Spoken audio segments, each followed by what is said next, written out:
আমরা সরকারের পক্ষ থেকে সব রকম এখানে ডিসি সাহেব আছে, এসপি সাহেব আছে, আইন শৃঙ্খলা বাহিনীর লোক আছে। ইতিমধ্যে যেহেতু আসামি ধরা পড়ছে এবং সে স্বীকারোক্তিমূলক ব্যবস্থা করছে, দ্রুত সময়ে চার্জশিট দিয়ে যাতে বিচার কাজ সম্পন্ন করতে পারে।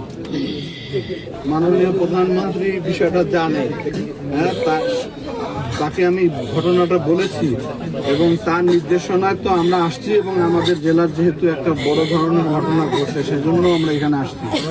তো আমার তো এটা ভাষা নাই নিন্দা জানানো, এটা একটা নৃশংস বর্বরচিত এই ধরনের ঘটনা। একটা ছোট্ট বাচ্চা মেয়ে, তার তো কোনো অপরাধ নাই, ফুলের মতো একটা বাচ্চাকে এইভাবে নৃশংসভাবে হত্যা করেছে।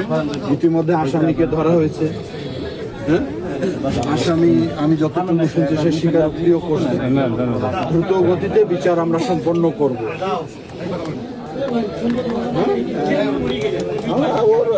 আমার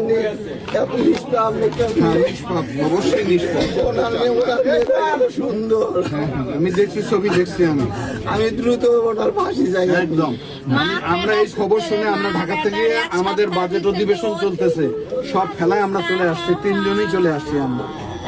আমরা সরকারের পক্ষ থেকে সব রকম এখানে ডিসি সাহেব আছে, এসপি সাহেব আছে, আইন শৃঙ্খলা বাহিনীর লোক আছে।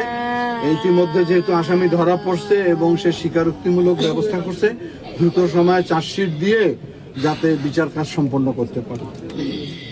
হ্যাঁ, আমাদের উপর ভরসা রাখো, আমরা এটা দেখব যাতে কোনো ধরনের বাড়তি কোনো সমস্যা তৈরি না হয়। এবং আমি মনে করি যে এই যুগে এইরকম একটা কচি শিশু বাচ্চাকে যারা হত্যা করতে পারে তারা তো নরপিশাচ, পশু সমুদ্র। আমরা চাই আমার বলতে হবে না, আমার যেহেতু সরকারের আওতায় চলে আসছে, জেলখানা আটক করা হয়েছে, আর পালানোর কোনো সুযোগ নেই। আমি ফাঁসি চাই, ওর মা সুদ দেয়।